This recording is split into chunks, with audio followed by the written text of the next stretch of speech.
पृष्ठ 58 प्रसंग लगन। आज श्लोक नंबर 21 से 31 तक का पाठ करेंगे। प्रसंग लगन भाग 3 पेज 58 श्लोक नंबर 21 से 31 तक।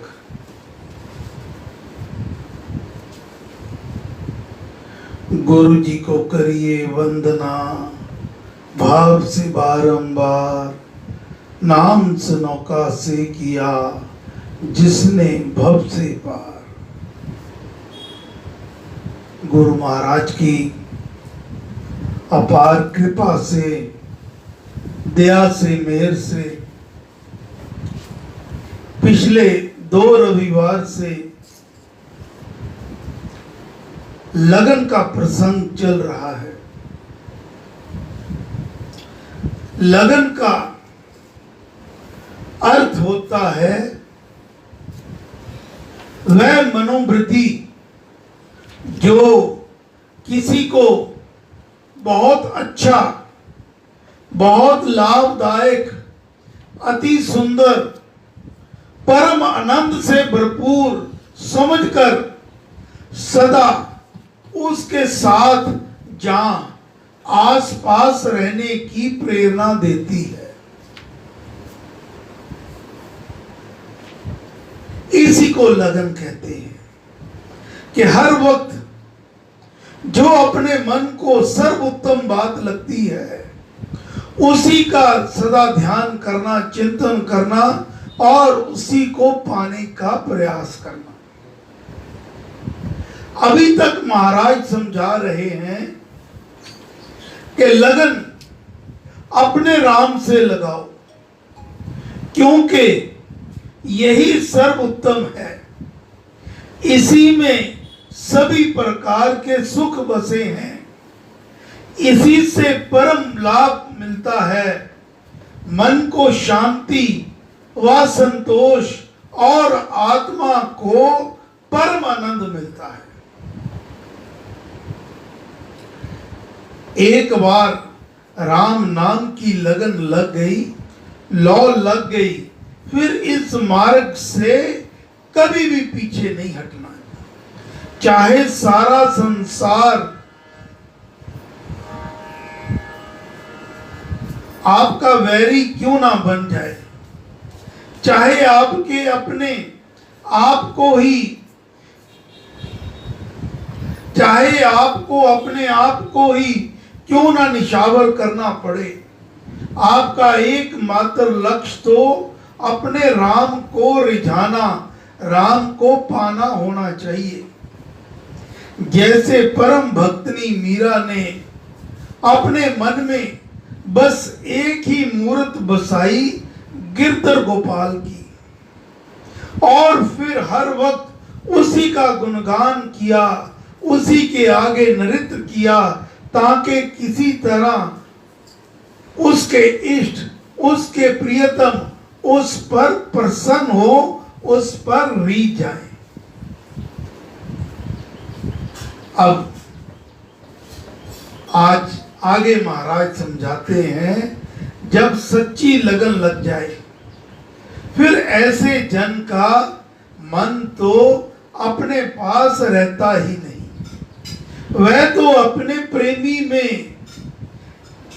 के पास ऐसे रहता है, ऐसे समाया हो रहता है जैसे फूलों में सुगंधी समाई रहती है।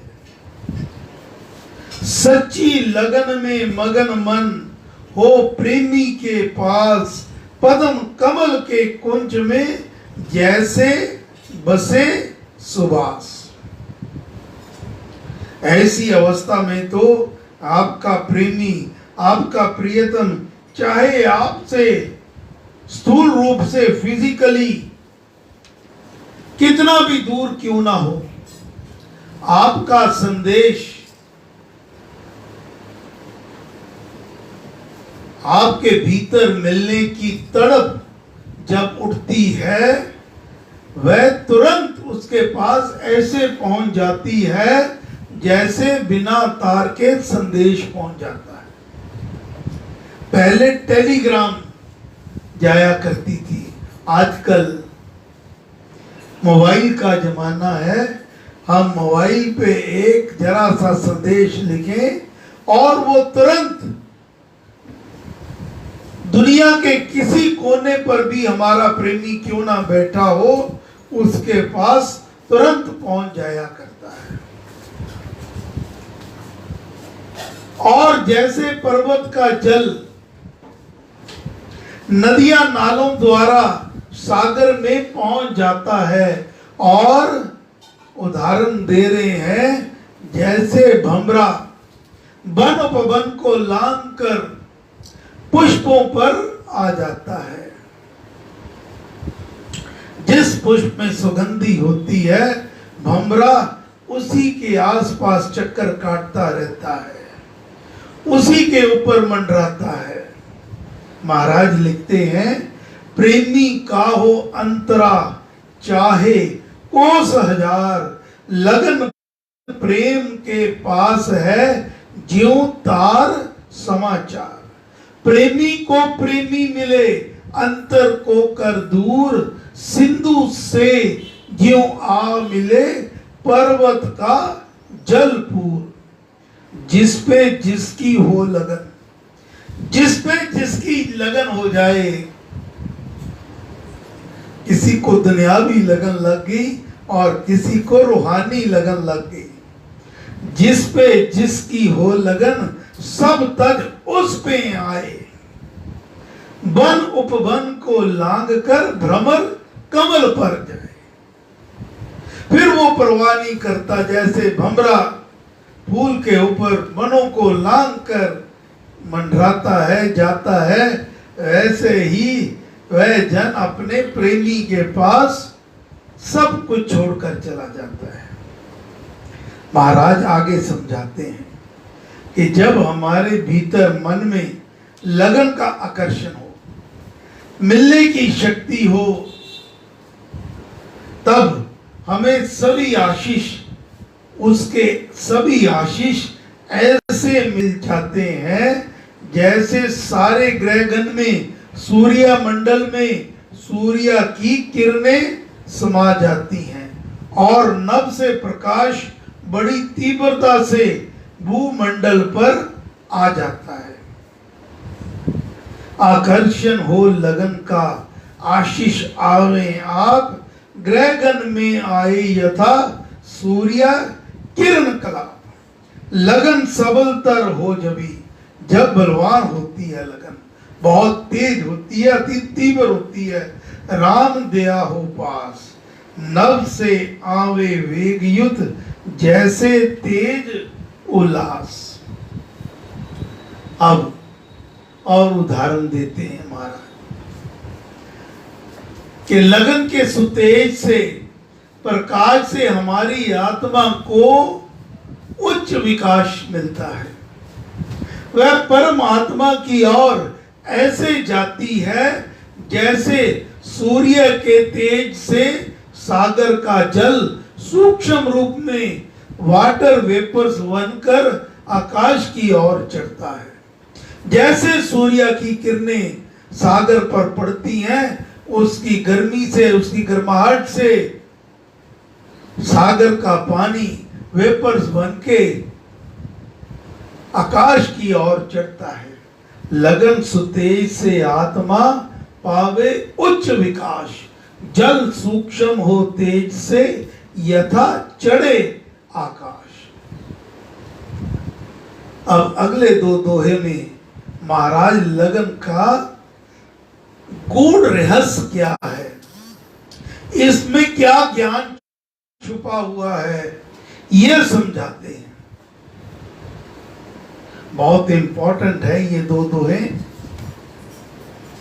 महाराज समझाते हैं, जो नाम में लगन लगाते हैं, जिनको राम नाम की लगन लगी, प्रभु के पतित पावन नाम राम नाम का सदा गुणगान करते हैं, ध्यान करते हैं, सदा हरि भजन में लीन रहते हैं, ऐसे जन नामी को अर्थात भगवान को बड़ी सहजता से पा लेते हैं और इस भव सागर से पार पा लेते हैं। अब नाम और नामी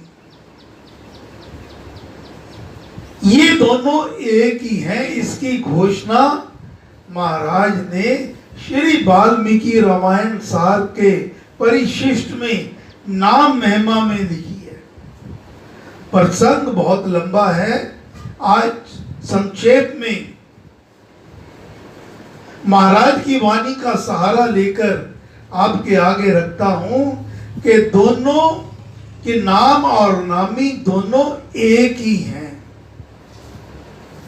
दोनों एक दूसरे में ऐसे समाये हुए हैं जैसे पुष्प में सुबास, सुगंधी। नाम सुमरन से जब हम प्रभु का नाम सुमरन करते हैं, नाम सुमरन से आनंद कंद चिद घन अविनाशी अर्थात भगवान ऐसे मिलता है जैसे नदी के जल में शीतलता। महाराज की वाणी है, नाम में नामी यों बसे, पुष्प में ज्यों सुबास, शब्दार्थ गुण गुणी व्रत कहे एक निवास, आनंद कंद चिद घन अविनाशी, राम नाम तमी सुख राशि, राम नाम से मिलता ऐसे सुरसरी में शीतलता जैसे। जैसे जल में शीतलता समाई हुई है, जैसे पुष्प में सुगंधी समाई हुई है, ऐसे ही राम के नाम में राम समाया होता है, भगवान स्वयं समाये होते हैं। आज महाराज लिख रहे हैं, लगन लगाओ नाम में, नामी का कर ध्यान। नामी का ध्यान करना है। जब हम महाराज कहा करते, जब हम जाप पे आप बैठो, हम पहले गुरु महाराज का आह्वान करते हैं, राम नाम का आह्वान करते हैं, तो ये हमारा दृढ़ विश्वास है कि हम जिसका नाम लेके उसका आह्वान करते हैं तो वह तुरंत वहां विराजमान हो जाते हैं। जैसे किसी बच्चे को उसका नाम लेके बुलाओ तो वो दौड़ा आता है, उसी प्रकार जिसका नाम से आह्वान करो तो नामी वहां विराजमान रहते हैं। लगन लगाओ नाम में, नामी का कर ध्यान, नामी मिलता नाम में, यही लगन का ज्ञान, यही लगन का ज्ञान है। लगन जगे हरि भजन की, राम मिलन की मांग, गाढ़ लगन के भक्तजन जाते भव जल लाभ। आखिर में आखिरी दोहा महाराज भगवान से प्रार्थना करते हैं कि हे राम, आप ही कृपा करो, दया करो, मेहर करो, आप ही अपनी ऐसी लगन मुझे दो जो अटूट हो, अटल हो, अपना प्यार दो जो अतुल्य हो, अपार लगन दो। हे राम, मुझे दीजिए अपनी लगन अपार, अपना निश्चय अटल दे, अपना अतुल्य प्यार। बस यही आज का सार है कि राम कृपा के बिना कुछ भी संभव नहीं। राम जिस जन पर कृपा करें वो तो अकारण कृपा करते हैं, वो दयालु हैं, कृपालु हैं। वह जिस पर रीझ जाए उसे वह अपना ही स्वरूप बना देते हैं।